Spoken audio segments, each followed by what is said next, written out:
मध्य प्रदेश में एक रीवा डिस्ट्रिक्ट पड़ती है, वहाँ के रीवा नरेश थे। तो उनके यहाँ एक नाई रहते थे, सेन नाई, भक्तमाल में प्रसंग आता है। तो वो नाई रीवा नरेश की सेवा करते थे, हजामत करते थे, दाढ़ी बाल का ध्यान रखते थे। एक दिन की बात, रीवा नरेश ने सेन नाई से कहा कि नाई, सेन सुबह जल्दी आ जाना, कल आगरा में मीटिंग है, मुझे जल्दी पहुंचना है। कहा ठीक है। अच्छा, सेन नाई भगवान के बहुत बड़े भक्त थे, बहुत ज़्यादा बड़े। तो सुबह अपना बक्सा लिया, जैसे निकले सो रास्ते में साधु संत मिल गए। ओहो, जैसे संतों को सेन नाई ने देखा, बक्सा घर पे रख दिया।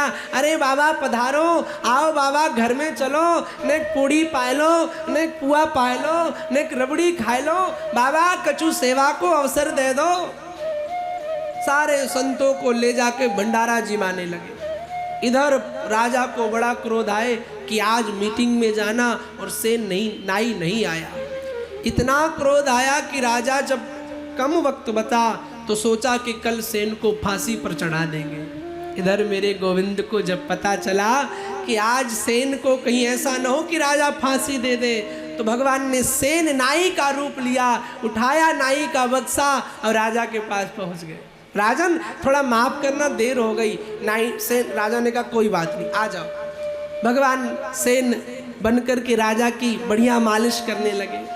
अब राजा कहते, सेन आज तक तू मालिश करता था, इतनी अच्छी मालिश, इतनी सुंदर मालिश आज तक नहीं करी, आज बड़ी सुंदर मालिश कर रहा है, पूरा सर हल्का हो गया। सेन बोला महाराज सब कृपा है। अब वो तो ठाकुर जी। जब राजा तैयार हो गए, इधर सेन को याद आई कि ओहो, आज तो मुझे राजा के द्वार जाना था। अब बक्सा उठाया, भागते हुए आए, हुजूर माफ करना, चरणों में गिर गए, हुजूर गलती हो गई। सर ऊपर उठा के देखा तो पूरा राजा फ्रेश। तो राजा ने कहा, सेन क्यों इतना परेशान हो रहा हो, इतनी जल्दी आ गए, अभी तो तुम गए थे। बोले हम गए थे। बोले हाँ अभी तो गए थे और इतनी जल्दी आ गए। तो सेन को लगा ये मजाक कर रहे हैं। अरे सरकार, सेन को लगा ये आप दंड देने वाले। अरे सरकार गलती हो गई, क्षमा करो। राजा ने गंभीरता से कहा, सेन पागल हो गए क्या, देखो तुमने ही तो अभी इतनी बढ़िया चंपी करी। सेन ने कहा मैंने करी? आंख बंद करी, सेन भगत तो थे, जैसे नेत्र बंद की भगवान मस्तिष्क में आए, बुद्धि में आए। भगवान ने कहा, सेन चिंता मत करो, खूब संतों की सेवा करो, हम तुम्हारे साथ हैं। आहा, सेन मूर्ति के पास गया, चरणों में गिर गया। धन्य हो ठाकुर जी, आज तुम नाई बन करके आ गए, धन्य हो, आपकी जय हो, आपकी जय हो। संसार में भगवान ही एक ऐसा है।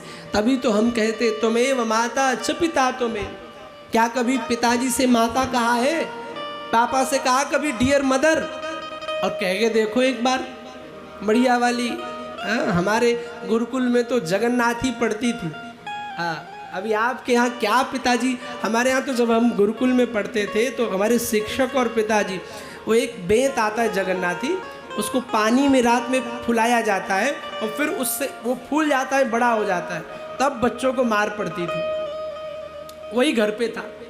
एक बार हम पढ़ रहे थे गुरुकुल में, तो नए नए गए थे, एडमिशन कराया था, तो सवेरे 4 बजे गुरुकुल में उठाया जाता है बच्चों को।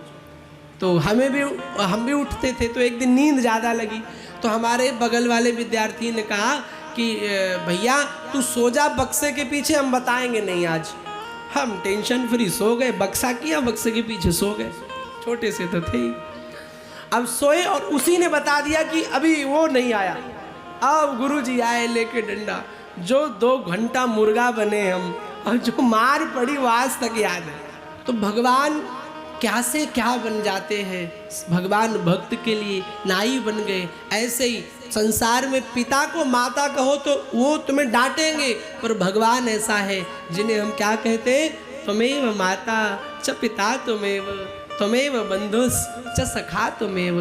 यानी आप मेरे सब कुछ हो, और भगवान हर एक संबंध बनाने के लिए तैयार हो जाता है। बंधुओं एक बात याद रखना, अगर भगवत प्राप्ति चाहते हो तो कुछ करना ना या ना करना, भगवान से कोई न कोई रिश्ता जरूर बना लेना।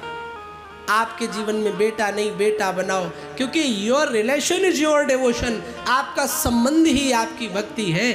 जब तक संबंध नहीं बनता तब तक भक्ति में मन नहीं लगता। संबंध जब एक बार बन जाता है, मान लो आपने बेटा बना लिया, तो अब आपको याद रहती है अब ठाकुर जी को जल पिलाना है, अब ठाकुर जी को भोजन कराना है, अब ठाकुर जी को ये कराना है। और बिना संबंध के भक्ति थोड़ा अपंग रहती है। इसीलिए जो संबंध आपसे बन सके आप संबंध जरूर बनाओ।